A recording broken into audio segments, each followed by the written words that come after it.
Siap boleh letak gambar lagi.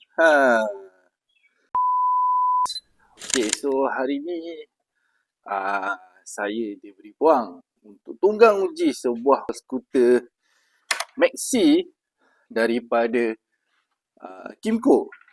Tapi semestinya model ni dibawa masuk oleh pengedah rasmi Modernas lah.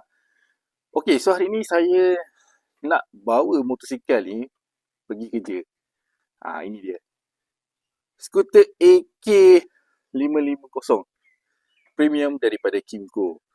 Okey, jadi apa yang paling saya suka dekat motor ni adalah dia punya kompartmen dia. So kita hidupkan dulu.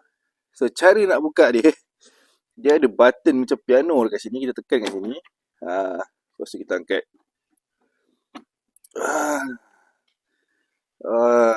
Okay. So cukup untuk letak satu beg. Untuk pergi kerja. So tak payah nak sandang. Letak kat situ.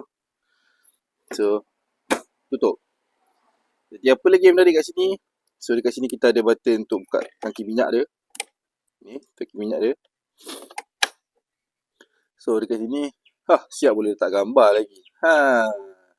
Satu lagi, dia punya lampu daylight ni dia boleh adjust tau.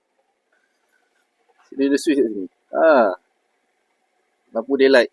So kalau nak on kat sini boleh, kat sini pun boleh. Okay. So nanti saya sambung lagi celoteh pasal motor ni. So kita pergi kerja dulu.